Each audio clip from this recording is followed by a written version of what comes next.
Kaufman is Alive. I look at comic books new and old. Today I'm looking at a new comic book, Ultimate Spider-Man number 11. This is written by Jonathan Hickman. David Messina is the artist. Got Marco Cicchetto doing the artwork on the cover here. This is a $4.99 book. I like that the Ultimate Universe, they put the full cover on the inside cover here, just on the Ultimate book, since they have this giant border surrounding the artwork on all the covers. So a nice touch. I always like that in this book. We get caught up on everything that's going on here.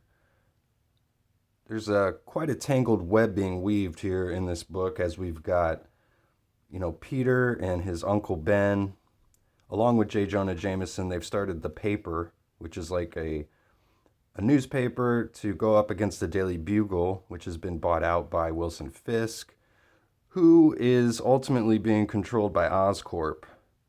And we've learned that Harry Osborn and Gwen Stacy, who are the CEOs of Oscorp, they've become friends with Peter and Mary Jane, and both Peter and Harry have become vigilantes here in New York City. So we start off here with artwork by David Messina. Again, every issue of this story so far has had the first panel has been a picture of the city here.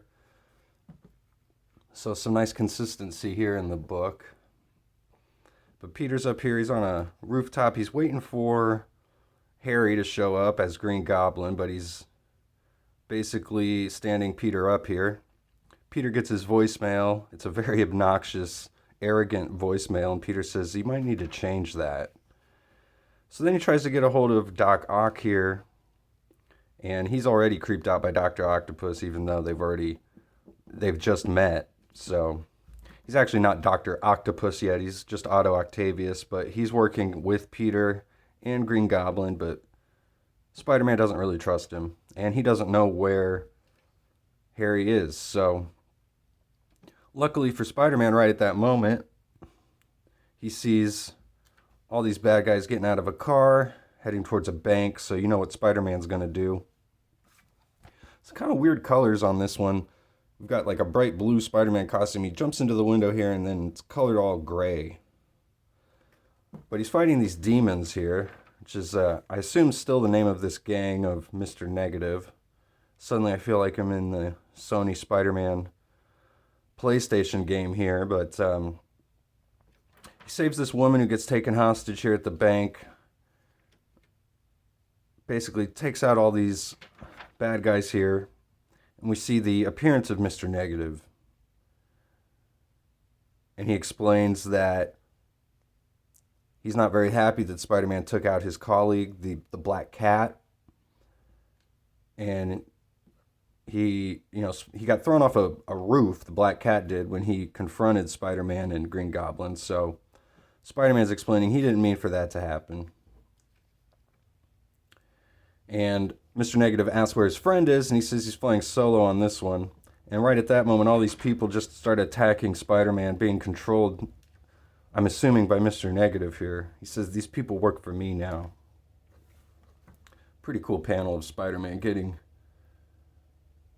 overwhelmed by all these people, getting his mask torn off here. But he's able to escape just in time. He heads back to his apartment, runs into MJ here. She's not too happy that, he looks so beat up. He's worried the kids are going to see him, but she says they're at school.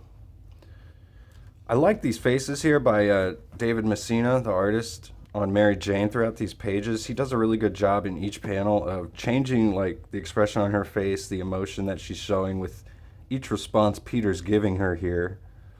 She basically wants to know when she needs to be scared. And Peter says, baby, if I ever come home and tell you it's time to run, be ready to run. So very ominous looking panels down here too, and they got the shadows on Peter's face. But he says, don't worry, until then I'm supposed to be doing this. And she kind of looks at him, gives him a hard look, and she's like, you want to fool around? And he remembers they've got to be somewhere. Peter actually has to go visit the memorial from where Aunt May was killed, which was the giant terrorist attack that happened in the first issue of this Ultimate Universe. kind of like the 9/11 event of this universe. Yeah, but Aunt May was killed, and Uncle Ben is still alive in this book. So Kingpin's not happy because he knows Mr. Negative, he had his sights on Spider-Man and didn't kill him. These are all other members of the Kingpin's Sinister Six here. Kraven says that you need to kill him if you get the chance.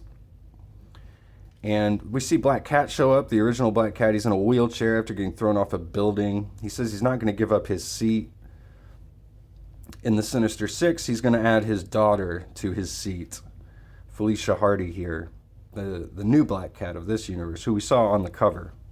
Nice cover, too. I really like this cover, if I didn't mention that. Black Cat says, what's mine is mine. Fisk says, no, what's yours belongs to me. You rule at my pleasure. So they all rule like the different boroughs in New York City here.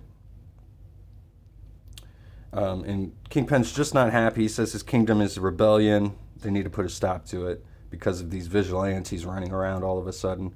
So finally, Peter, he gets a text from Harry saying sorry about earlier, but he can't explain what happened to him, but he'll meet Peter there.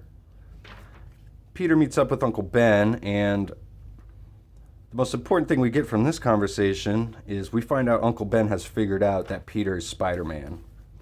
And he says that J. Jonah Jameson doesn't quite know yet, but he will eventually, because he's as smart as Ben says, and Ben figured it out. So, you know, he tells him to be careful, essentially, and you need to know, he says, before the waves crash over your head, you need to know if you're getting in too deep, basically. So, and Ben tells him he needs to do a better job because people are starting to figure out. And it's not safe for him or his family. So, again, they're meeting at the memorial here for Aunt May. So Peter puts his flowers down, and he says, I do miss her, but it was a good life, and I'm fine with whatever happens next. Can you say that? Peter says no. So, to be continued here. Pretty awesome book. This was the best David Messina issue I've read, I feel like, of the Spider-Man series so far. He's been doing the artwork along with Marco Cicchetto, and he does really good stuff too. But he hasn't drawn Spider-Man hardly at all in any of the issues that he's been drawing. They've all been stories focusing around the other characters, so it was nice to see a lot of Spider-Man in this issue. This was a really good issue. Things are starting to really pick up in this book. This is one of my favorite Marvel comics going right now, so I recommend picking it up. Thanks again for watching, and I'll see you guys on the next one.